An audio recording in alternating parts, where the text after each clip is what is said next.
세상에 떠도는 기묘한 괴담들. 첫 번째 이야기. 일본 나가노의 산길에서 실제로 겪었던 실화괴담. 재작년 여름방학 때 있었던 일이다. 차로 목적도 없이 훌쩍 혼자서 여행을 떠났지만 니가타의 나가노 쪽으로 가던 중 깊은 산속에서 길을 잃어버렸다. 고속도로 요금을 아끼려고 아무 고갯길이나 올라왔지만 역시나 길을 잃어버렸다. 시간은 심야를 지나 인가도 전혀 보이지 않았고 아무리 가도 산을 벗어날 수가 없었다. 곤란해지고 초조해지기 시작했을 때 고개를 내려가고 있는 보행자를 발견했다. 이런 깊은 산 속이라도 사는 사람은 있구나 생각하며 천천히 내려가 접근해 보았다.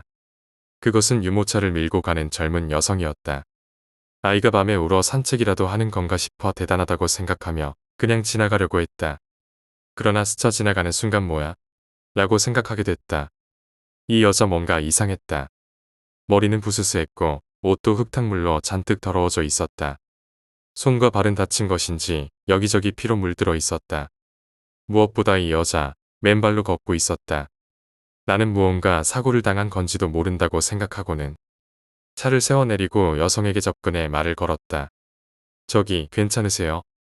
그러나 뒤를 돌아본 여성을 보고 나는 온몸에 소름이 끼쳤다.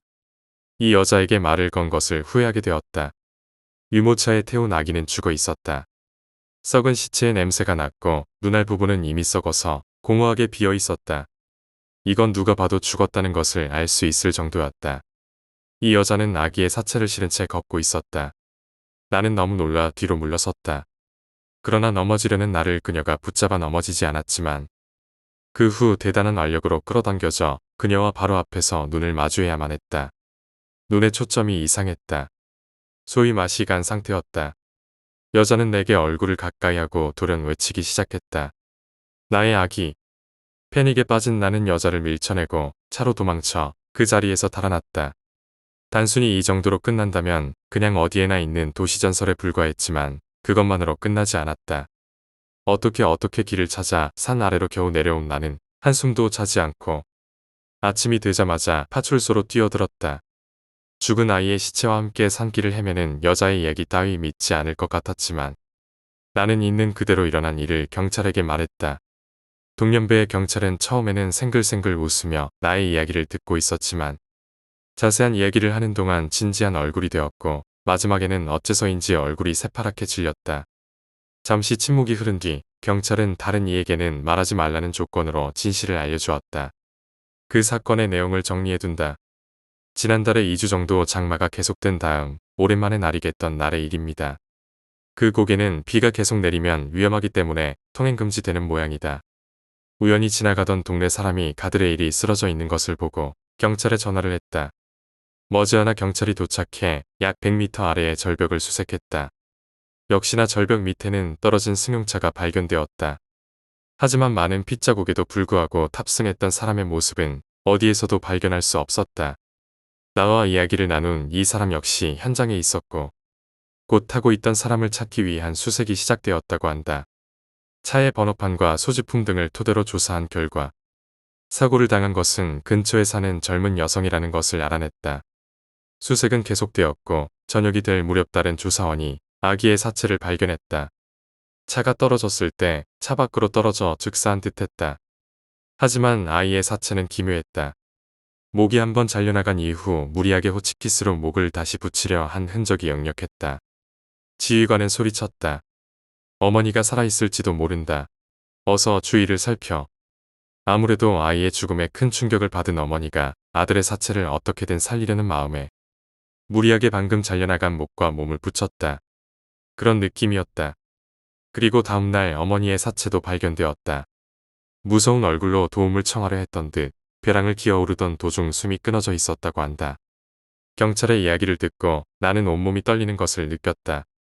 그렇다면 어제 내가 본 유모차를 미는 여자는 귀신이라는 건가? 경찰은 귀신 따위를 믿지 않는다고 말했다. 그러나 어머니의 사체를 발견한 것이 바로 이 사람이었다. 너무 지독한 모습으로 죽은 사체에 충격을 받은 것인지 한동안은 정신적으로 불안정해져 밤길에서 여자의 목소리와 유모차를 미는 소리를 듣거나 방에서 자고 있노라면 여자가 창문에서 들여다보고 있어서 완전히 곤란했어요. 경찰은 쓴웃음을 지으며 말했다. 그로부터 2년의 세월이 흘렀고 아마 그 경찰은 이제 건강하게 지내고 있을 것이다. 왜냐하면 저 여자는 이제 나에게 씌여 있으니까. 벽장 안에서 밤새도록 나를 노려보고 있거나 아기의 울음소리가 들려온다. 도대체 왜? 그때 그 여자는 내게 도움을 청한 것이었는데 내가 거절한 것이 되어서? 아니면 이 이야기를 듣는 사람에게 그녀가 옮겨가기 때문에? 두 번째 이야기, 따돌림. 나와 내 친구가 실제로 경험한 일이다. 참고로 이 이야기에는 유령이 등장하지 않는다. 고등학교 시절 친하게 지내던 친구 중 M과 T, Y라는 아이들이 있었다. 그들 3인방은 M을 중심으로 3명은 같은 반 친구 1명을 상습적으로 괴롭혔다. 따돌림의 대상은 비쩍 마르고 창백한 얼굴에 안경을 낀 W라는 아이였다. 그는 음침하고 말이 없었고 한번 입을 열어도 도무지 알아들을 수 없는 어려운 이야기를 중얼거렸다. 이렇게 말하면 안 되겠지만 솔직히 W를 보고 있으면 M이 왜 그렇게 집요하게 그를 괴롭히는지 이해갈 정도였다. 하지만 아무리 그래도 따돌림을 주도하는 M 3인방은 너무 심했다. 때리고 발로 차는 것은 기본이었다. 얼굴에 유성펜으로 낙서를 하거나 화장실에서 탈의를 시키고 알몸인 그에게 못된 장난을 쳤다. 같은 반 여학생 치마를 들 주라고 명령하는가 하면 여학생들이 옷을 갈아입는 동안 여자 탈의실에 숨어 있게 만들었다. 솔직히 말하자면 여기까지는 나도 재미있어 하며 방관했다. 하지만 괴롭힘의 강도는 점점 심화되었다. 처음엔 그냥 툭툭 때렸던 것이 이제는 토할 때까지 집요하게 배를 때렸다.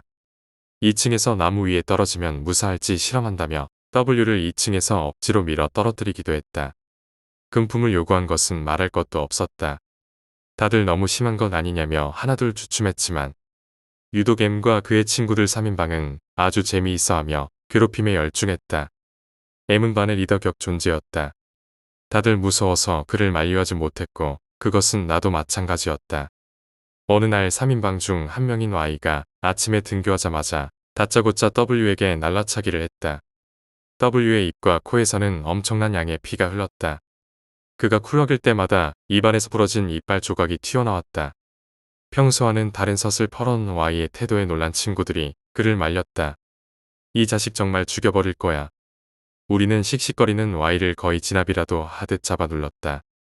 일단 그 자리는 정리가 되었지만 Y에게는 정확 처분이 내려졌다. 그는 수업 도중에 귀가 조치되었다. 학교를 마치고 우리들은 자택 근신 중인 Y의 집에 찾아갔다. Y의 방 창문은 산산이 부서져 있었다. 창문 왜 저래? 어젯밤에 어떤 자식이 죽은 고양이를 창문에 갖다 던졌어. 분명 W 그 자식이 그랬을 거야. 절대 가만 안 둬. 진짜 죽여버릴 거야. 아무래도 누군가 새벽 2시에 그의 방 창문으로 너덜너덜하게 난도질한 고양이 시체를 던진 모양이었다. 근데 왜 W 짓이라는 거야? 그 자식 말고 또 누가 있겠냐? 잔뜩 격분한 Y의 말을 듣더니 M이 말했다. 내일 W에게 한번 물어볼게. 만일 정말 그 자식 짓이면 너네 집으로 데려와 주지. 대신 얼굴은 들키니까 이번엔 배를 날리라고. 하지만 그 다음 날 W는 결석이었다. 사흘이 흐르고 나서야 W는 학교에 왔다. M은 곧장 W를 화장실로 끌고 가서 고양이 사건에 대해 추궁하기 시작했다. 나도 따라가서 그 현장을 지켜보긴 했지만 설사 W가 한 짓이라 할지라도 바보가 아닌 이상 순순히 그랬노라고 실토할 리가 만무하다고 생각했다. 하지만 그 순간이었다. 그거 내가 그랬는데 그래서 어쩌라고. 불시의 일격이라도 받은 기분이었다. M조차도 뭐 라고 하더니 W의 멱살을 잡은 그 상태로 굳어졌다. W는 다시 입을 열었다. 다음 차례는 M 내 녀석 집이야.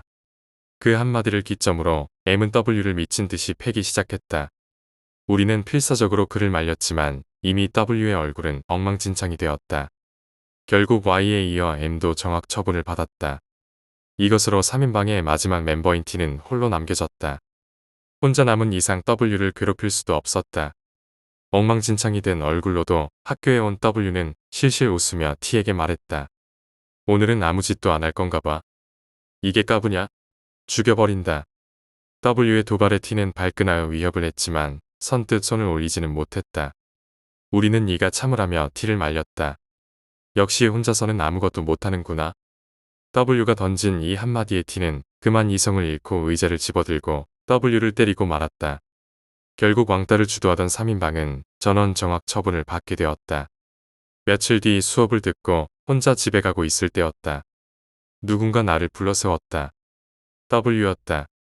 오군도 지금 M네 집에 가는 거야? 아니 그냥 집에 가는 길인데. M이 사는 집은 우리 집 가는 길에 있었다. 나는 W를 무시한 채로 걸음을 옮겼지만 W는 내 뒤를 졸졸 따라왔다. 설마 이 녀석 M네 집에 가는 건가? 넌 어디 가냐? 내가 묻자 W는 갑자기 들고 있던 가방을 열더니 안에서 무엇인가를 끄집어냈다. 검은 쓰레기 봉투였다. 불길한 예감이 들었다.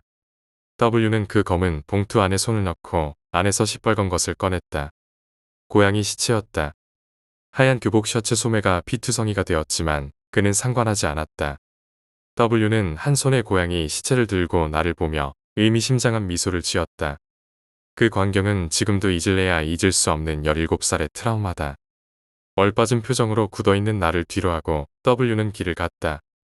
물론 그 고양이는 M의 방 창문에 명중했고 그날 밤에는 T의 방 창문도 돌멩이 세례를 받았다. 경찰 조사 가운데 W가 고양이 시체를 들고 있는 모습을 본 목격자가 나타났다. 그는 정학 처분을 받았고 정학 기간 중 전학을 갔다. 이 사건은 당시 신문에도 실렸던 것으로 기억한다. 당연한 일이겠지만 그 3인방도 이 사건 이후로 눈총을 많이 받아 행동이 조신해졌다. 십몇 년의 세월이 흐르고 그 당시의 친구들과는 소원해졌다. 나는 결혼을 했고 옛날 일들은 모두 잊고 지냈다. 그리고 동창회를 한다는 소식을 듣게 되었다. 나는 옛 친구를 만날 수 있다는 생각에 동창회 날이 매우 기다려졌다. W에 대해서도 잠시 떠올렸지만 굳이 불미스러운 이야기를 할 필요는 없겠지 하고 생각했다. 동창회 당일 놀랍게도 W가 참석해 있었다. 게다가 M, T, Y와 같은 테이블에 앉아 있었다. 나는 처음에는 의아했지만 긴 세월이 지나며 화해했을 가능성이 있겠다는 생각이 들었다. 우리 나이도 이제 30줄이었다. 성인답게 예전에 저질렀던 잘못들에 대해 사과하고 이야기를 나눌 수 있을 나이였다. 그들이 앉아있는 테이블로 가서 짐짓 쾌활한 척 말을 걸었다. 오래간만이다. 다들 잘 지냈어? 예상과 다르게 제일 먼저 입을 연 사람은 W였다. 하지만 다른 친구들은 어느 누구도 대답이 없었다. 너희들 분위기가 왜 이래? 내가 반갑지 않은 거야? 어색함을 숨기려 나는 농담을 건넸다. 그러자 M이 강하고 단호한 어투로 말했다. 너 W에게 사과해라. 갑작스러운 M의 태도에 나는 말문이 막혔다. 그러자 W는 M을 만류했다. 아냐, 오구는 괜찮아. 오구는 나에게 손댄 적 없으니까. M은 그대로 입을 다물었다. 나는 그들이 있는 테이블에서 멀리 떨어진 테이블에 앉아 술을 마셨다. 그리고 W가 잠시 화장실에 간 사이를 틈타 M에게 말을 건넸다. 왜 그래? 무슨 일이라도 있었어? M은 대답하지 않았다. 옆에서 지켜보고 있던 Y가 어색하게 한마디 했다. 아무 일도 없었어. 신경 쓰지 마. 이상하게 느껴진 내가 계속해서 추궁하자 급기야 그들은 이렇게 말했다. 더 이상 우리에게 말 걸지 말아줘. 그러던 중 W가 화장실에서 돌아왔다. 입을 꽉 다물고 있는 3인방과는 사뭇 다르게 그는 활달하게 그들에게 말을 걸었다. 그 모습을 보고 있자니 그 옛날 한 손에 죽은 고양이를 들고 의미심장한 미소를 띄우던 W의 모습이 겹쳐 보였다. 나는 갑자기 오싹한 마음이 들어 말없이 동창의 자리를 빠져나왔다. 그날 이후 나는 M과 Y, T에게 각각 연락을 해보았다. 무슨 일이 있었던 것인지 알아보려 했지만 그들은 아무런 대답도 하지 않았다. M은 다시는 전화 걸지 말라며 나에게 욕설을 퍼부었다. 3인방이 W에게 약점이라도 잡힌 것이 아닌가 하고 그날 동창회에 참석했던 친구들 사이에서 소문이 돌았다. 결국 어떻게 된 일인지 알지 못한 채로 그들과는 연락이 끊겼다. 세 번째 이야기, 천벌. 내 동생은 사회의 밑바닥을 기어다니던 인간이었다. 처음엔 단순히 담배를 피우고 학교의 무단 결석을 일삼는 정도였다. 나는 그저 사춘기의 탈선쯤으로 여겼다. 누구나 한 번쯤은 그런 시기를 겪는다고 생각했으니까. 하지만 그의 일탈은 점점 더 커졌고 이젠 범죄라는 말을 써야 마땅할 정도로 도를 넘어서 있었다. 그가 어울리는 친구들은 말끝마다 욕을 달고 살았고 학교 근처에서 학생들을 협박해 용돈을 뺏거나 편의점 물건을 슬쩍하는 건 일상처럼 되어 있었다. 어느 날은 그의 친구가 같은 반 학생의 집 주소를 알아내 그 학생의 아버지를 상대로 협박을 벌였고 그 일의 중심에 동생이 있었다는 걸 알게 되었을 때 나는 무언가 크게 잘못되었다는 걸 느꼈다. 그런데도 그는 그런 만행을 자랑이라도 하듯 나에게 떠벌리고 다녔다. 형, 오늘은 XX 아빠한테서 10만 원이나 뜯었어. 그는 웃으며 말했고 나는 그 말에 별다른 반응을 하지 않았다. 아니, 솔직히 말하자면 나는 그와 대화하는 것조차 꺼렸다. 그의 인생은 이미 선을 넘어 있었고 나는 그 더러움에 조금도 물들고 싶지 않았다. 말만 듣고 있어도 숨이 막혔다. 그래서 언제나 그랬듯 적당히 듣는 척 고개를 끄덕이고 그래, 너도 참 같은 말로 대충 넘겼다. 어릴 적 우리 형제는 꽤 사이가 좋았다. 어머니는 우리를 따뜻하게 감싸주던 유일한 존재였다. 하지만 어머니는 내가 11살 되던 해 긴 병상 끝에 세상을 떠나셨다. 집엔 갑작스런 정적이 내려앉았고 그 정적은 우리 가족을 천천히 무너뜨렸다. 아버지는 이야기하기도 민망한 사람이었다. 어머니가 돌아가시고 나서 그는 매일 밤 다른 여자의 집을 전전했고 술에 절어지는 날들이 수두룩했다. 가끔 집에 들어와도 우리 형제를 무관심하게 스쳐 지나갔고 동생이 무슨 짓을 하고 다니는지 알면서도 한마디 질책조차 하지 않았다. 나는 그 사실이 더 슬펐다. 우리 집은 누군가가 파괴하려 하지 않아도 서서히 내부에서부터 썩어가고 있었다. 나는 늘 생각했다. 동생은 언젠가 경찰에 잡혀가겠지. 이미 내 안에서 그는 동생이 아닌 언젠가 쓰레기통으로 버려질 폐기물처럼 느껴졌다. 그래서 그가 무슨 짓을 해도 딱히 말릴 생각조차 들지 않았다. 그리고 어느 날이었다. 동생은 평소보다 훨씬 들뜬 얼굴로 내 방에 들어왔다. 두 눈이 반쯤 풀린 상태였고 말투는 흥분으로 가득 차 있었다. 형, 나 오늘 진짜 대박 사건 있었어. 나는 피곤한 얼굴로 그를 바라보았다. 뭔데? 그의 입에서 나온 말은 내가 평생 들어왔던 그 어떤 이야기보다 끔찍하고 혐오스럽고 악랄했다. 여자 하나 낚았어. 밤길 걷고 있던 애였는데 우리 넷이서 차에 태워서 산에 데려갔지. 그는 그 말을 마치 무용담처럼 말했다. 나는 아무 말도 할 수 없었다. 숨이 턱 막혔다. 그는 계속해서 말을 이었다. 다 찍었어. 영상, 얼굴, 이름 다 알아. 만약 신고하면 인터넷에 퍼뜨릴 거라고 협박도 했고. 그럼 안 잡히겠네, 형. 완벽했어. 그 순간 나는 이 인간과 한 지붕 아래 있다는 사실이 참을 수 없이 더러웠다. 그날 밤 나는 작은 짐을 챙겨 그 집을 나왔다. 말없이 도망치듯. 그로부터 며칠 후 한 통의 전화가 걸려왔다. 동생이었다. 목소리는 어딘가 떨리고 있었다. 형, 나 어쩌지? 뭐? 그 여자. 자꾸 문자가 와. 내가 번호 알려준 거야. 아니, 그런 짓 할 리가 없잖아. 잠시 침묵이 흘렀다. 그리고 그가 조용히 내뱉은 한마디가 내 등골을 완전히 얼어붙게 만들었다. 그 여자, 자살했어. 심장이 철렁 내려앉았다. 그러면서도 나는 이 일에 더 이상 말려들고 싶지 않다는 생각이 가장 먼저 떠올랐다. 내가 뿌린 씨앗이야. 나는 짧게 말했다. 자업자득이야. 다시는 연락하지 마. 그렇게 말한 후 나는 그의 번호를 스팸으로 돌렸다. 하지만 끝이 아니었다. 그 후로도 동생은 몇 차례나 내가 사는 곳으로 찾아왔다. 어디서 내 주소를 알아냈는지조차 모르겠지만 그는 초췌한 얼굴로 내 현관문 앞에서 울부짖었다. 형, 나 죽을지도 몰라. 친구 하나가 사라졌어. 아무 흔적도 없이. 나는 모른 척했다. 그가 오면 불도 끄고 대답도 하지 않았다. 그가 조금씩 광기 어린 사람처럼 변해가는 게 느껴졌다. 눈 밑은 시커멓게 꺼져 있었고 손은 덜덜 떨리고 있었으며 말투는 점점 이상해져 갔다. 그리고 어느 날 그는 더 이상 찾아오지 않았다. 처음엔 해방된 기분이었다. 하지만 2달쯤 지난 뒤 아버지에게서 전화가 왔다. 목소리는 묘하게 담담했다. 내 동생 죽었다. 동생은 결국 자살로 생을 마감했다. 장례식은 소리 없이 치러졌다. 오는 사람도 별로 없었고 그나마 아버지와 내가 서로 눈도 마주치지 않은 채 무겁게 서 있었다. 장례식이 끝난 후 아버지와 함께 본가로 돌아갔다. 집은 그대로였다. 세월이 지나도 바뀌지 않은 그 정적. 하지만 아버지는 뜻밖에도 내게 이런 말을 건넸다. 동생이 마지막에 무슨 말 안 했니? 나는 놀랐다.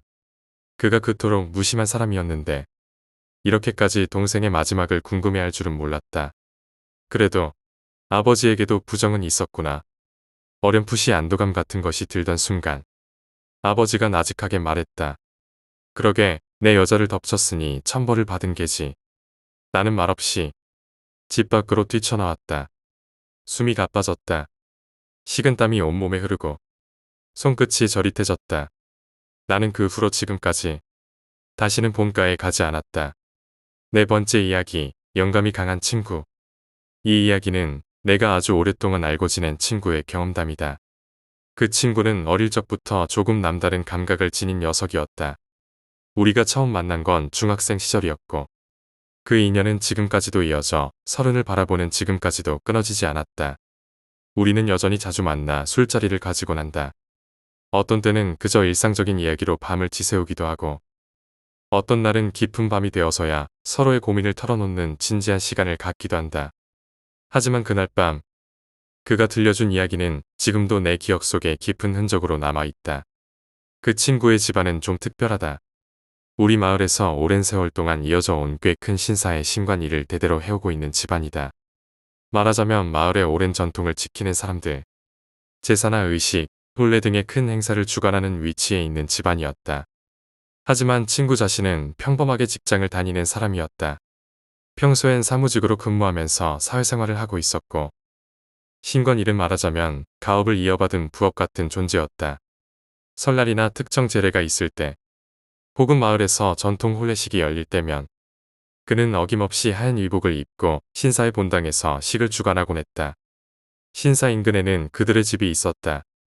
한눈에 봐도 오래된 가옥, 담벼락 너머로 보이는 넓은 마당과 낡은 대들보는 시간의 무게와 전통을 고스란히 품고 있는 듯했다.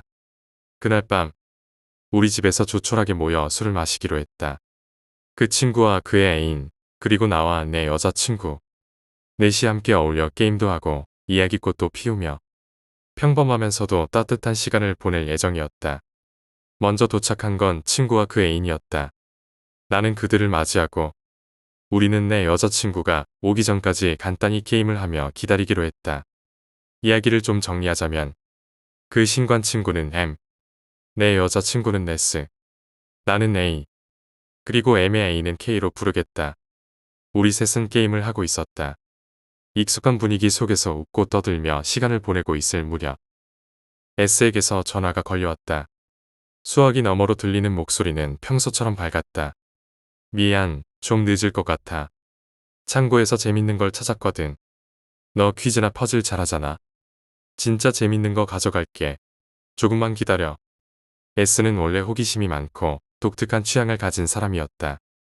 무언가를 발견하면 그걸 누구보다 빨리 보여주고 싶어하는 성격이었다. 우리는 대수롭지 않게 웃으며 전화를 끊었다. 하지만 지금 생각해보면 그 순간이 어떤 시작점이었는지도 모른다. 약 40분쯤이 지났을까. S의 자동차가 우리 집 진입로로 들어섰다. 그런데 차가 멈추기도 전에 M의 표정이 싸늘하게 변했다. 그는 갑자기 말을 꺼냈다. 큰일 났네. 오늘 아버지 집에 안 계시는데. 나는 무슨 말인가 싶었다. 무슨 일이야? 또 나타났어? K도 이상함을 감지했는지 긴장된 목소리로 물었다. 괜찮아. 또야? 그러자 M은 더 낮은 목소리로 말했다. 나타난 정도가 아닐지도 몰라. 위험해, 이건. 뭘 가져온 거야? 나는 순간 소름이 돋았다. 왜냐하면 M은 평소 영감이 강하다는 소문은 있었지만 자신의 가업이나 신사에 관련된 이야기를 함부로 꺼내는 사람은 아니었다. 우리는 모두 M이 그런 쪽 이야기를 꺼내는 걸 달가워하지 않았다. 그는 평소 장난도 잘 치지 않았기에 이런 말을 했다는 것 자체가 심상치 않았다. 잠시 후 S가 웃으며 집으로 들어왔다. 하지만 M은 그녀를 보는 순간 안색이 하얗게 질렸다. 너 뭘 가지고 왔어? 꺼내봐. S는 당황하며 작은 나무 상자를 꺼냈다. 그 상자는 20cm 정도 크기의 오래된 목재로 만들어져 있었고 표면엔 마치 퍼즐처럼 맞춰진 테트리스 블록 모양의 조각들이 붙어 있었다. 다음 주에 우리 집 창고를 허물 예정이라 청소하다가 찾은 건데 이거 말야 그냥 좀 특이해서 가져온 거야. 그 말이 끝나기가 무섭게 M은 자리에서 벌떡 일어나 화장실로 달려갔다. 곧 이어진 건 거친 구토 소리. 우리는 무슨 일이 일어난 건지 이해하지 못한 채 얼어붙었다. M은 떨리는 손으로 휴대폰을 꺼내 들었다. 그는 누구보다 침착한 사람이었는데 그날만큼은 전혀 달랐다. 아버지, 코토리바코를 친구가 가져왔어요. 무서워요. 전 아버지처럼 못해요. 그 말은 지금도 잊을 수 없다. 그 목소리는 완전히 무너져 있었다. 29살의 남자가 아이처럼 울먹이며 아버지에게 도움을 요청하고 있었다. 코토리바코라는 단어가 나왔다. 나는 그게 무엇인지 몰랐다. 하지만 M의 입에서 나온 설명은 그 자체로 충격이었다. 그 상자는 임신한 여성과 아이를 죽이기 위한 주술적 도구였다. 이름만으로도 소름이 끼치는 무언가. M은 통화를 이어갔다. 네, 안 붙어 있어요. 상자밖에 안 보여요. 흔적은 있지만 조금 들어 있어요. 친구 뱃속에 꼬리 형태인 것 같아요. 맞아요, 꼬리요. 삼각형 모양이에요. 틀림없어요. 무슨 전문 용어들이 쏟아졌지만 나는 아무것도 이해할 수 없었다. 머릿속은 혼란으로 가득했고 공포는 점점 실체를 띠며 다가왔다. 그날 M은 상자 위에 자신의 피를 흘렸다. 입을 벌리고 있던 S에게 피를 먹였다. M은 주문을 외우고 상자에 손을 얹은 채 울며 기도했다. 그건 마치 제사와 주술, 희생, 속죄, 모든 감정이 뒤엉킨 의식이었다. 그 후 M은 8일 동안 회사를 쉬었다.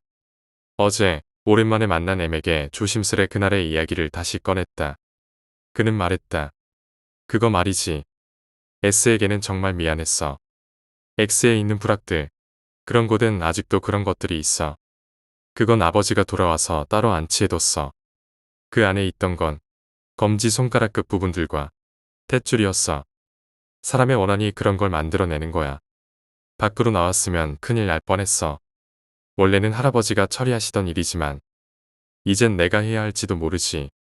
근데 나는 성실한 편이 아니라서 진짜 무서웠어. 그리고 부탁인데 사람 차별 같은 건 하지 마. S랑도 계속 잘 지내줘. 나는 고개를 끄덕였다. 그런데 이 얘기 남들에게 들려줘도 될까?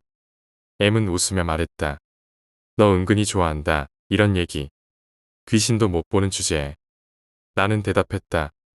그런데 정말 아무도 안 믿겠지. 그는 말했다. 그래도 괜찮아.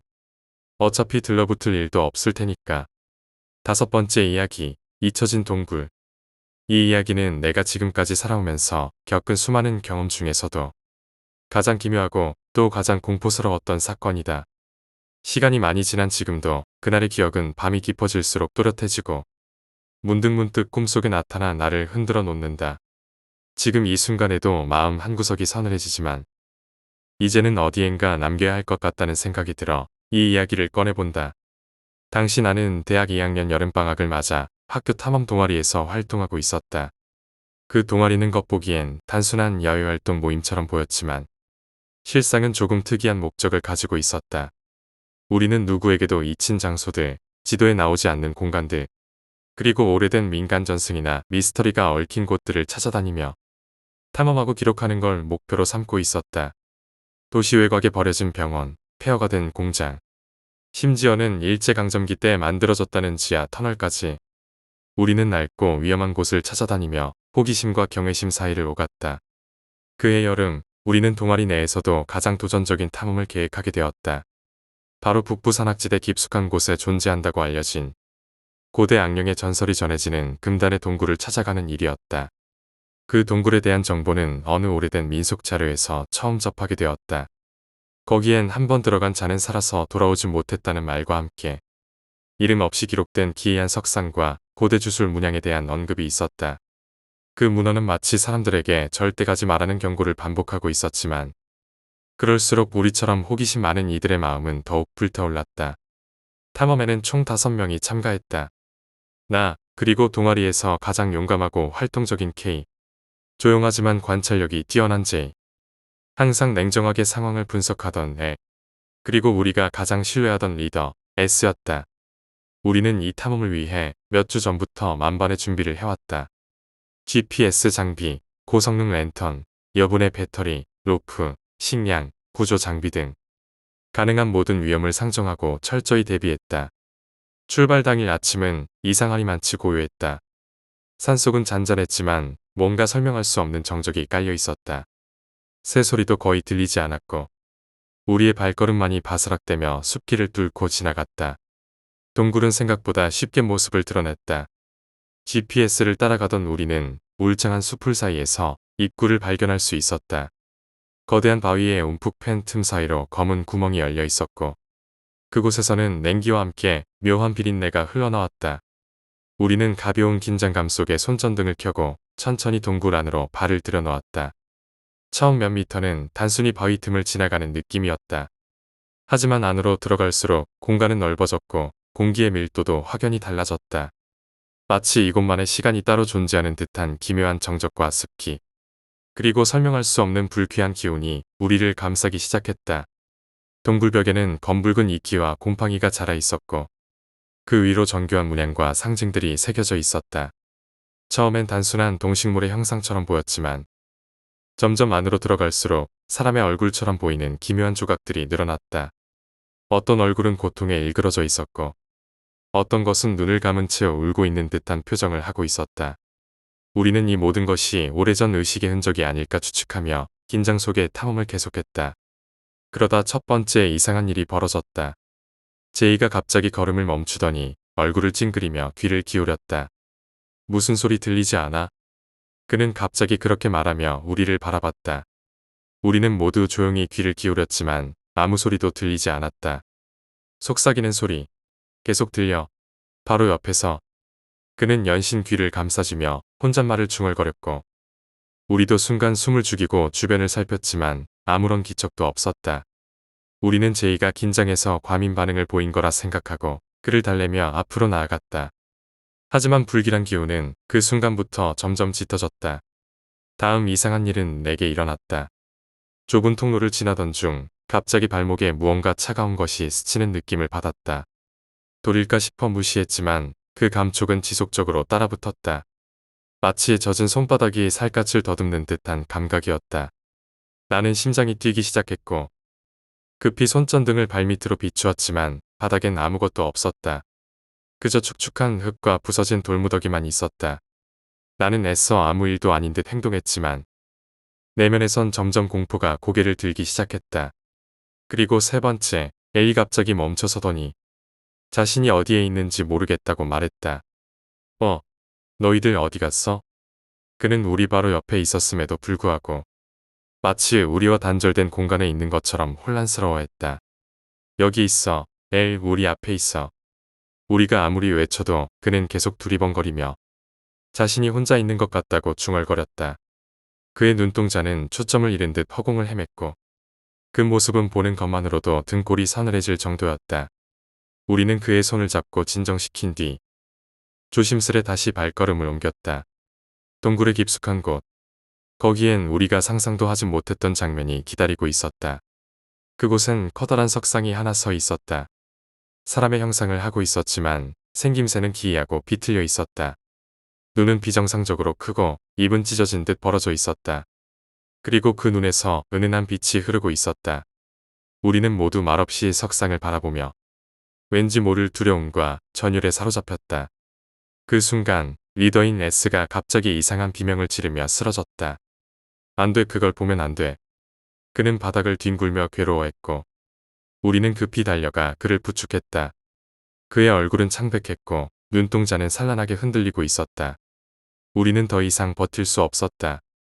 모두가 공포에 사로잡혀 급히 동굴을 빠져나오기 시작했다.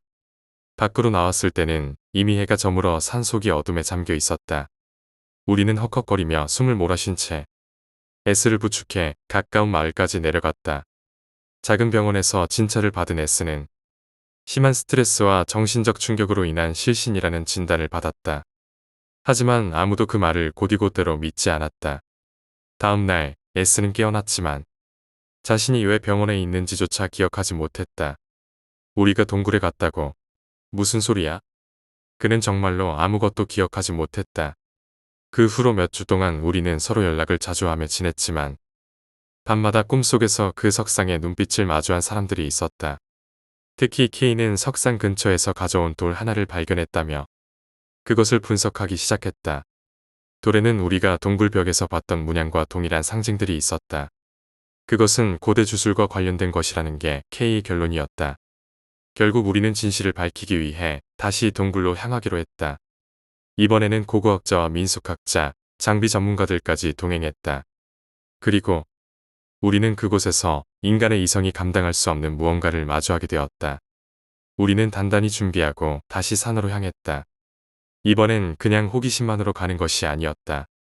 어쩌면 우리가 건드린 것이 진짜로 어떤 금기의 영역이었을지도 모른다는 불안감. 그리고 그곳에서 무언가를 확인해야 한다는 묘한 집착이 우리 모두를 다시 그 동굴 앞으로 이끌었다. 전문가들은 고고학과 민속학 분야에서 권위 있는 교수와 연구원이었고 기술자들은 탐사 장비와 촬영 장비를 다룰 수 있는 베테랑들이었다. 심지어 위험 상황에 대비해 응급의료진도 동행했다. 우리 5명도 함께였다. 그때 병원에서 깨어난 이후 아무것도 기억하지 못했던 S 역시 마치 뭔가에 이끌리듯 우리와 함께하겠다고 말했다. 기억이 안 나는데도 그곳에 가야만 할 것 같아.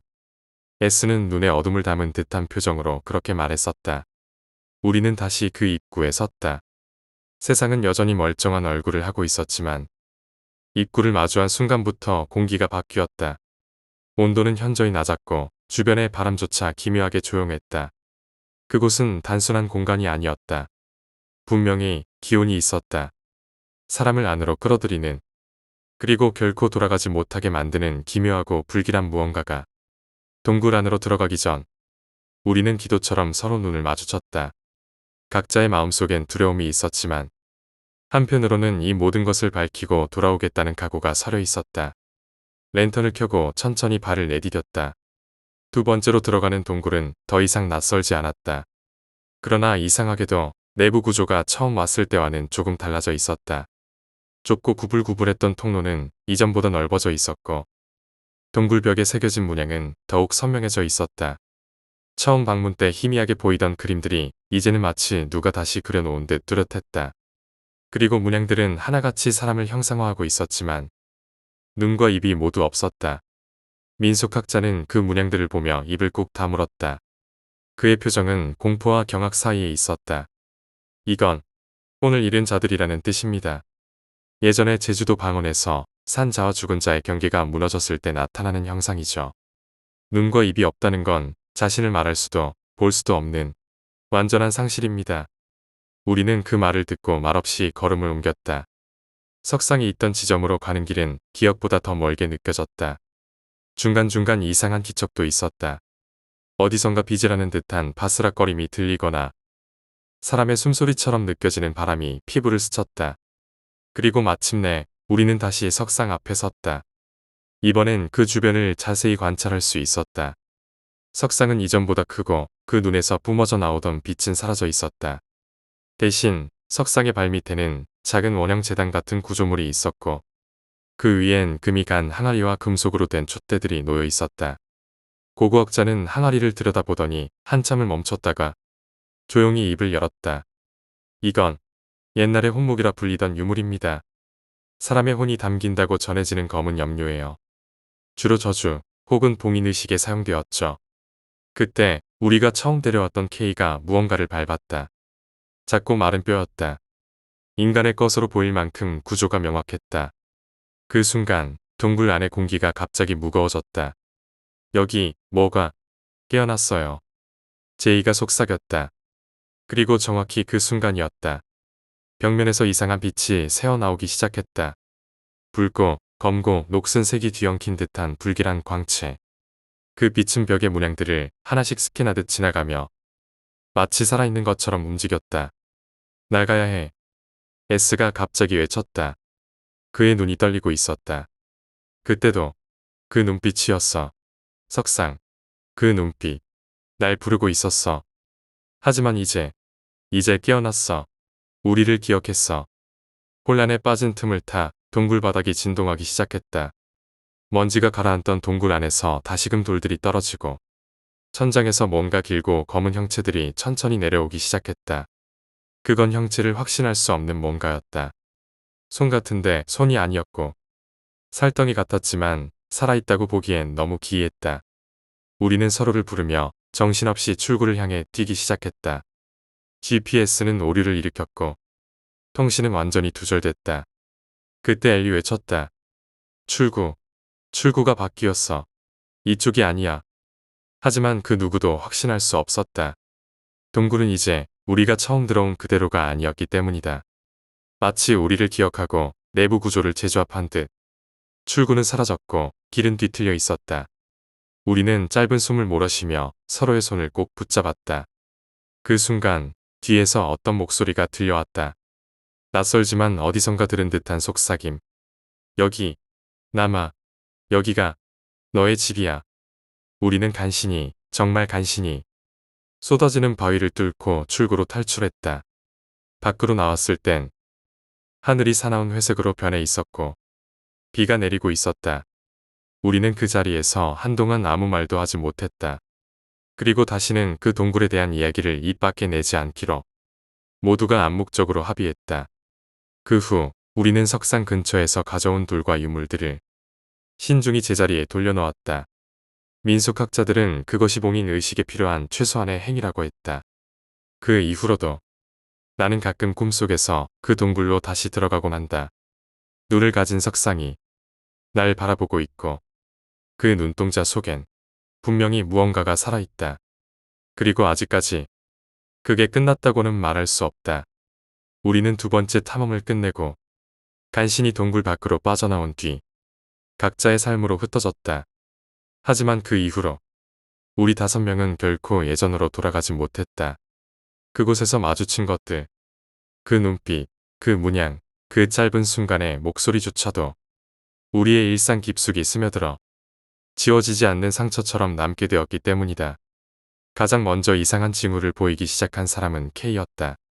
K는 원래 낙천적이고 밝은 성격이었고 동아리 내에서도 항상 분위기를 띄우는 사람이었다. 하지만 두 번째 탐험을 다녀온 후 K는 마치 다른 사람이 된 것처럼 변했다. 그는 아무에게도 연락을 하지 않았다. SNS는 물론 문자나 전화도 모두 두절됐고 가끔씩 학교에서 마주친다 해도 그의 눈빛은 텅 비어 있었다. 어느 날 나는 걱정이 되어 직접 그의 자취방을 찾아갔다. 그의 방은 이전과는 전혀 다른 모습이었다. 벽에는 이상한 도형과 상징이 그려져 있었고 책상 위에는 깨진 거울 조각들과 불에 탄 노트 조각들이 널려 있었다. K는 내 방문을 받고도 처음엔 반응을 보이지 않았다. 그저 침대 구석에 웅크린 채 창밖을 멍하니 바라보고 있었다. 그가 내게 처음으로 입을 연 건 방을 떠나기 직전이었다. 너, 석상이, 웃는 거 봤어?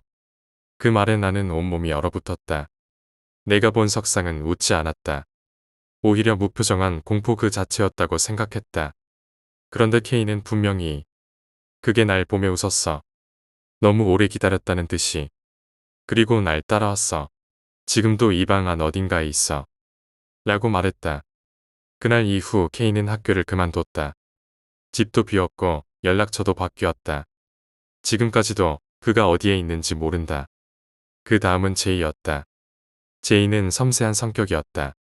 첫 번째 탐험 때부터 그는 남들보다 더 예민하게 동굴의 기운을 느꼈고 두 번째 탐험 이후로는 밤마다 이상한 소리를 듣는다고 했다. 누가 계속 속삭여. 잠들려고만 하면 귓가에 대고 뭐라고. 계속 말을 해. 근데 그게 말이 아니라 그냥 소리야. 목소리인데 말이 아냐. 그는 어느 날 내게 음성 녹음을 보내왔다. 분명히 아무도 없는 방에서 녹음한 것이라 했지만 그 파일에는 기묘한 소리가 잡혀 있었다. 너무 가까운 거리에서 속삭이는 듯한. 오지 말았어야 해. 돌아가야 해. 남겨둔 게 있어. 지금도 그 녹음을 들을 수 있지만 나는 다시는 재생할 용기를 내지 못하고 있다. 제이는 결국 수면장애로 입원했고 지금은 정신과 치료를 받고 있다고 들었다. 가장 충격적인 변화는 S에게 일어났다. 그는 리더였고 두 번의 탐험에서 모두 우리를 이끈 인물이었다. 하지만 두 번째 탐험 이후 S는 마치 기억이 부분적으로만 돌아온 사람처럼 행동하기 시작했다. 그는 학교를 다니면서도 늘 동굴 안에서 봤던 문양을 종이에 그렸다. 심지어 수업 시간에도 식사 중에도 항상 손에는 펜이 들려 있었고 그는 무의식적으로 종이에 뭔가를 그려댔다.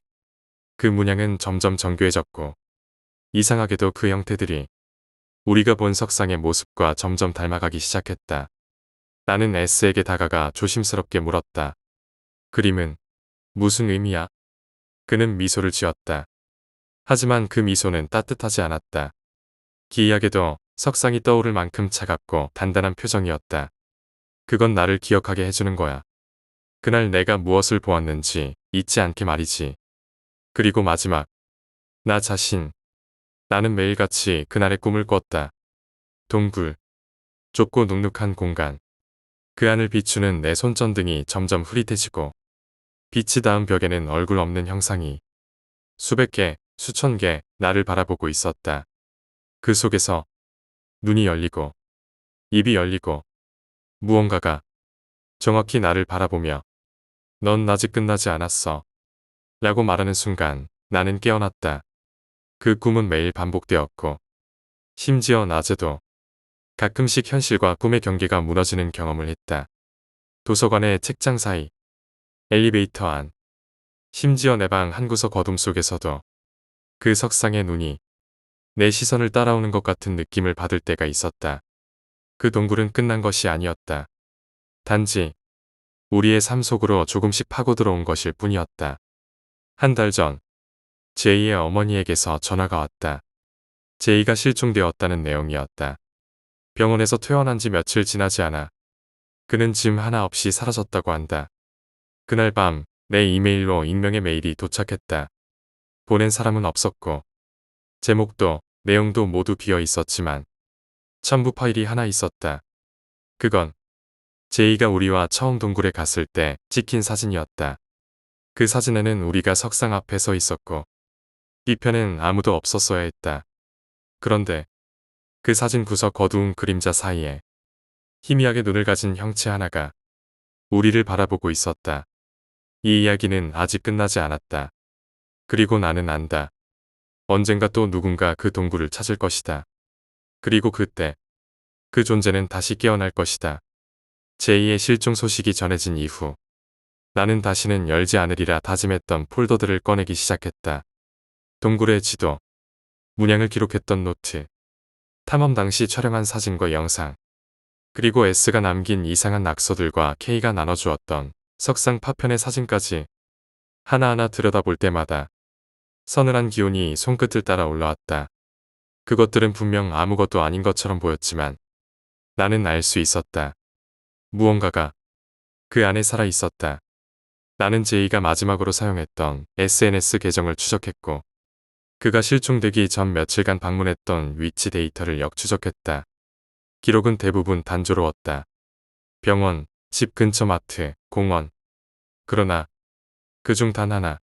그가 실종되기 이틀 전 아무 설명 없이 GPS가 찍힌 좌표 하나가 있었다. 바로 그 동굴에서 몇 킬로미터 떨어진 지점이었다. 산속 깊은 곳. 지도를 아무리 확대해도 도로가 연결되지 않는 구역. 심장이 조였다. 나는 직감했다. 제이는 자신의 의지로 그곳으로 간 게 아니었다. 나는 더 이상 참을 수 없었다. 다시 가야 한다는 생각밖에 들지 않았다. 이번에는 혼자가 아니었다. 나는 S에게 연락했다. 그리고 놀랍게도 S는 마치 그날을 기다렸다는 듯 조용히 말했다. 내가 말했지. 그건 끝난 게 아니야. 넌 결국 돌아올 거라고. 우리는 다시 만났다. 그때 이후 처음이었다. S는 더 말라 있었고 눈 밑에는 깊게 그늘이 져 있었다. 하지만 그 눈빛은 맑았다. 오히려 너무 맑았다. 마치 뭔가를 초월한 사람처럼. 그가 부르고 있어. 제이는 그를 따라갔어. 우리도 가야 해. 그를 만나야 끝날 수 있어. S는 그렇게 말했고 나는 그것이 진심임을 느꼈다. 우리 둘은 철저히 준비했다. 이번엔 장비보다 더 중요한 건 마음가짐이라는 걸 알고 있었기 때문이다. 단순한 탐험이 아니었다. 돌아올 수 있을지조차 확신할 수 없는 길. 우리는 이틀 뒤 그 좌표로 향했다. 밤이었다. 이상하게도 우리는 낮이 아닌 밤에 떠나야 한다는 확신을 가지고 있었다. GPS를 따라 어두운 산길을 걷던 우리는 기이하게도 너무나 자연스럽게 동굴과는 전혀 다른 낯선 협곡에 도착했다. 지도상엔 없었다.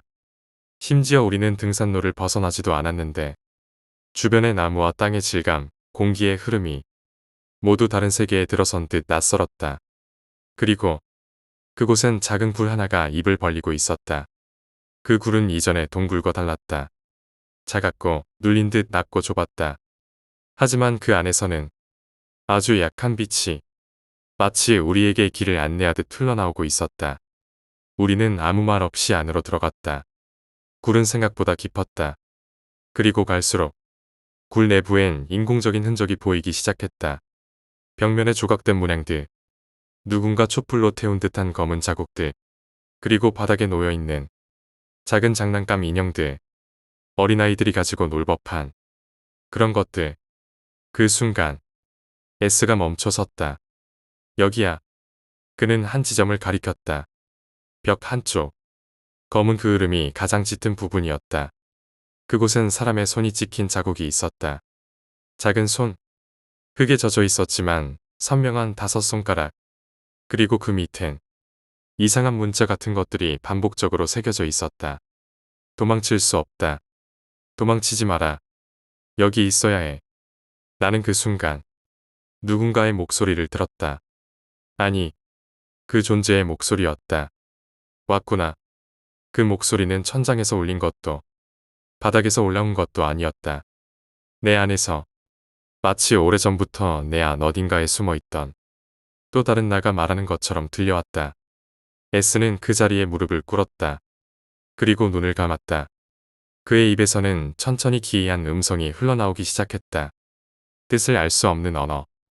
마치 고대의 주문처럼 느껴졌다. 그때 벽이 흔들렸다. 그 안에서 제이가 걸어나왔다. 그는 피투성이었다. 하지만 걸음은 안정되어 있었다. 눈은 깊고 고요했으며 그의 입가에는 묘한 미소가 떠올라 있었다. 너희도 왔구나. 이제야 다 모였네. 나는 말을 잇지 못했다. 그리고 그 순간 내 머릿속에서 모든 퍼즐 조각이 맞춰지는 느낌이 들었다. 우리는 애초에 탐험자가 아니었다. 우리는 부름받은 자들이었다. 그 석상은 우리를 본 것이 아니라 기억해낸 것이었다. 이전에도 그 앞에 누군가 있었고 그 누군가의 기억이 우리 안에도 들어 있었던 것이다. 우리는 언제나 그곳으로 돌아오게 되어 있었던 것이다. 제이는 천천히 우리를 향해 손을 내밀었다. 그 손 안에는 그때 우리가 본 석상에서 떨어져 나온 파편 하나가 있었다. 빛이 꺼졌다. 그 순간 나는 확실히 느꼈다. 우리는 이제 이곳에서 나갈 수 없다는 걸. 숨소리 하나조차 들리지 않는 어둠 속 눈앞은 완전한 암흑이었다. 하지만 이상하게도 나는 보였다. 제이의 얼굴, 그의 손에 들린 석상 조각, 그리고 S의 뒷모습, 그리고 그 둘 사이 말로 형용할 수 없는 형체. 그것은 분명 인간의 형상을 하고 있었다. 그러나 그 눈은 인간의 것이 아니었다. 구멍처럼 깊고 검고 차갑고 그 속엔 움직이지 않는 무언가가 잠들어 있었다. 아니, 잠들어 있던 무언가가 이제 막 깨어나려는 순간이었다. 내 두 다리는 움직이지 않았다. 머리도 돌릴 수 없었다. 나의 의지는 몸만 어딘가에서 말라붙은 먼지처럼 흩어지고 나는 마치 돌기둥처럼 굳어버렸다. 그리고 제이가 말했다. 이건 그저 형태일 뿐이야. 진짜는 너희 안에 있어. 그의 말은 단순한 설명이 아니었다. 그건 마치 선언이었다. 우리 모두의 운명을 고하는 주문처럼 천천히 명확하게 울려 퍼졌다. 그리고 그 순간 S가 고개를 돌렸다. 그의 눈동자는 이미 그때의 그것이 아니었다. 너무나도 고요하고 평화로워 보이는 그 눈 안엔 인간이 가질 수 없는 정적이 있었다. 난 이제 괜찮아. 그가 그렇게 말했다. 그리고는 조용히 그 형체에게 걸어 들어갔다. 나는 비명을 지르려 했지만 소리가 나오지 않았다. S는 마지막 순간 딱 한 번 나를 돌아봤다. 그는 웃고 있었다. 그리고 형체의 그림자 속으로 완전히 삼켜졌다. 그제야 굴 안에 다시 빛이 돌아왔다. 제이와 나, 이제 둘만이 남았다. 제이는 조용히 바닥에 앉아 있었다. 손에 쥔 석상 조각을 바라보며 천천히 입을 열었다. 이건 고대의 봉인이었어. 나는 숨을 삼켰다. 이미 알고 있었던 것 같은 말. 우리가 첫 번째로 갔던 동굴. 그 석상은 그것을 봉인하기 위한 장치였던 거야. 그럼 왜 우리가? 그건 우리가 전생에 그걸 봉인한 사람들이었기 때문이야. 제이는 담담하게 말했다. 그걸 되돌리려는 존재가 있었고 그들은 너와 나를 찾았어. 그리고 반복된 거지. 그 말이 이해되지 않았다. 아니, 이해하기 싫었다. 내가 한 번도 믿어본 적 없는 윤회. 전생, 영혼, 봉인. 하지만 마음 한구석. 어딘가 너무 익숙하게 그 말들이 박혔다. 마치 정말 그때부터 모든 게 정해져 있었던 것처럼.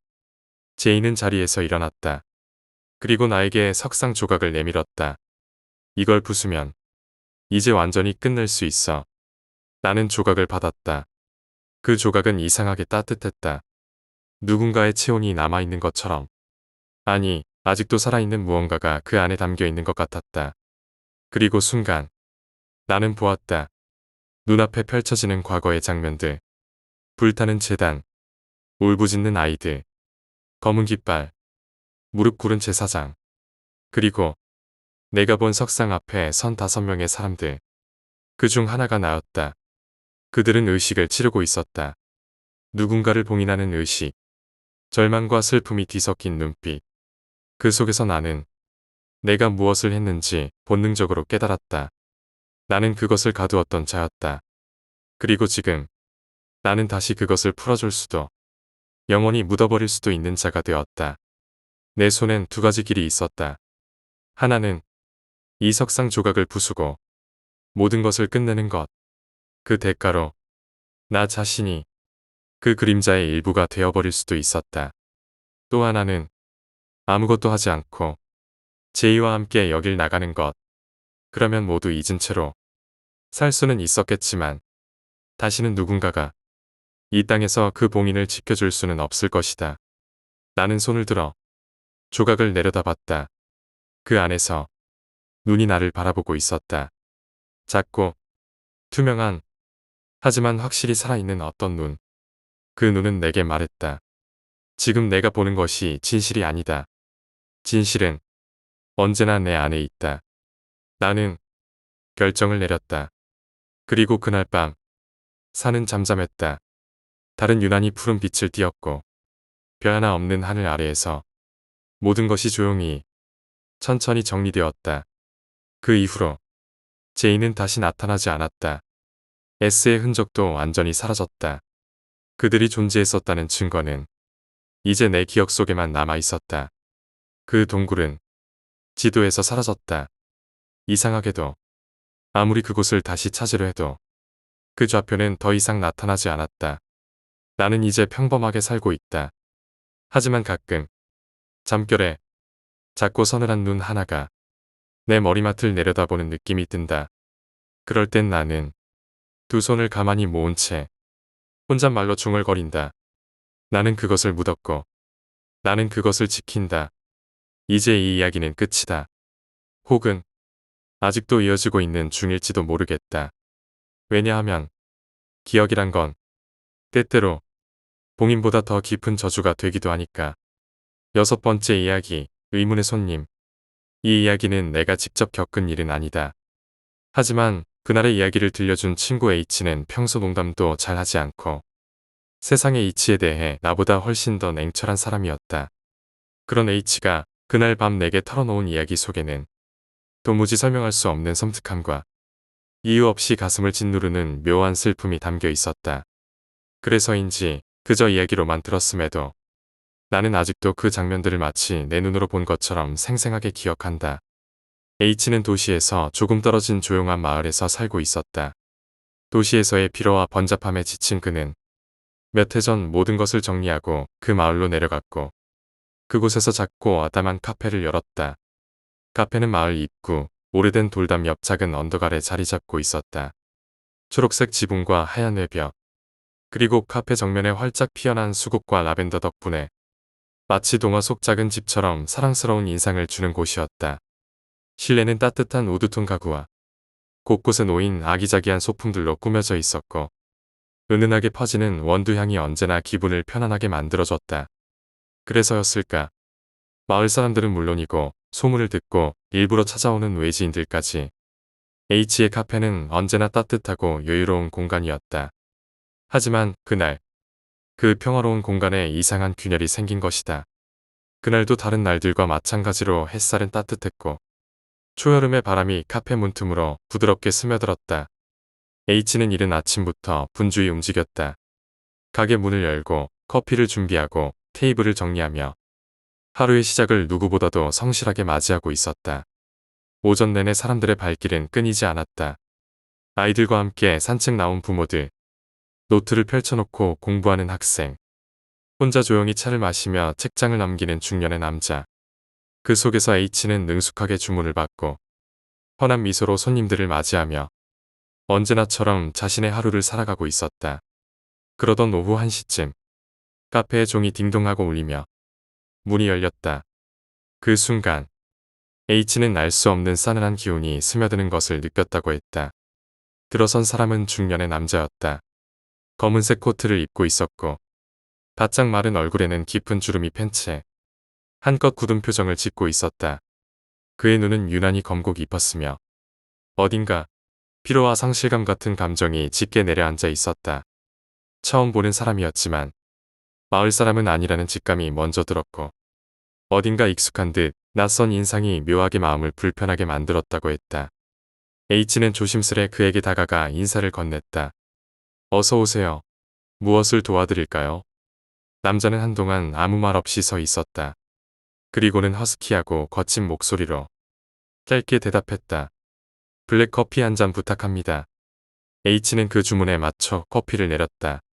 따뜻한 김이 모락모락 골라오는 커피를 테이블에 내려놓으며 남자의 눈을 마주본 순간 말로 설명할 수 없는 감정이 밀려왔다. 슬픔과 그리움, 고통, 그리고 오래도록 무언가를 기다려온 듯한 간절함. H는 그 감정에 무게에 눌려 잠시 말을 잇지 못했다. 남자는 아무 말 없이 커피를 받은 뒤 카페 구석 창가 자리에 조용히 앉았다. 그리고는 커피를 입에도 대지 않은 채 창밖을 바라보기만 했다. 그의 시선은 초점이 없었고 마치 어떤 풍경을 관찰한다기보다는 어디선가 나타날 누군가를 기다리고 있는 듯 보였다. H는 점점 불안해지기 시작했다. 분명 특별한 행동을 하는 것도 아니고 시비를 거는 것도 아닌데 그 남자의 존재 자체가 공간을 묘하게 얼어붙게 만들었다. 그는 1시간 넘도록 그 자리에 앉아 있었다. 고작 한 잔의 커피도 다 마시지 않은 채 한 번도 눈길을 다른 데로 돌리지 않고 창밖만 바라보았다. 그 시간 동안 H는 괜히 무언가를 물어볼까 하다 말기를 반복했다. 그저 묘한 슬픔이 카페 안을 가득 채우고 있는 듯한 기분이 들어서였다. 점심시간이 지나고 손님들이 하나둘 떠난 뒤에도 남자는 자리를 지키고 있었다. 그제야 H는 조심스럽게 다가갔다. 커피는 괜찮으셨나요? 남자는 천천히, 아주 천천히 고개를 돌려 H를 바라보았다. 그 눈엔 깊은 피로가 담겨 있었고 말로 설명할 수 없는 감정들이 소용돌이치고 있었다. 하지만 그는 대답하지 않았다. H는 어쩐지 겁이 났고 그 이상 아무 말도 할 수 없었다. 그렇게 시간은 흘렀고 해가 저물 무렵 카페 안에는 남자와 H만이 남아 있었다. 마감 시간이 다가오자 H는 결국 다시 남자에게 다가갔다. 저희 이제 문을 닫으려 하는데요. 혹시 더 필요한 건 없으신가요? 남자는 고개를 숙인 채 가만히 앉아 있다가 한참이 지나서야 조용히 입을 열었다. 이곳에서 기다리면 다시 만날 수 있을 줄 알았습니다. H는 무언가 가슴이 철렁 내려앉는 느낌을 받았다. 누구를 기다리시는 건가요? 하지만 남자는 그 말에 대답하지 않았다. 그저 천천히 일어나 문을 열고 말없이 카페를 떠나갔다. 그 뒷모습은 유난히 비틀거렸고 마치 세상 그 무엇에도 미련을 두지 않은 사람처럼 허공을 향해 걸어갔다. H는 따라가 보고 싶었지만 왠지 모르게 무서운 마음이 들어 움직이지 못했다. 그날 이후 남자는 다시 나타나지 않았다. 하지만 H는 며칠 동안 그 남자의 눈빛을 잊을 수 없었다. 그리고 우연히 마을 주민에게서 들은 이야기 속에서 그 실마리를 찾게 되었다. 몇 년 전 그 카페는 다른 주인이 운영하고 있었고 그 주인은 어느 날 흔적도 없이 사라졌다고 한다. 가족들은 백방으로 수소문했지만 끝내 그는 돌아오지 않았고 그 이후 카페는 폐쇄됐다가 몇 년이 지나 지금의 H가 그 자리를 다시 연 것이다. H는 그 이야기를 들으며 그날 왔던 남자가 어쩌면 그 실종된 사람 혹은 그와 깊은 인연을 가진 사람이 아니었을까 생각했다. 그의 슬픔과 기다림은 어쩌면 아직도 끝나지 않은 그날의 잔재일지도 모른다. 이유를 알 수 없는 그 만남은 H의 마음에 깊은 울림을 남겼고 그 이후로 H는 카페를 찾는 손님 한 사람 한 사람에게 더 따뜻하게 더 정성스럽게 다가가게 되었다. 왜냐하면 누가 어느 날 그 자리에 무언가를 기다리는 마음으로 앉게 될지 아무도 알 수 없으니까.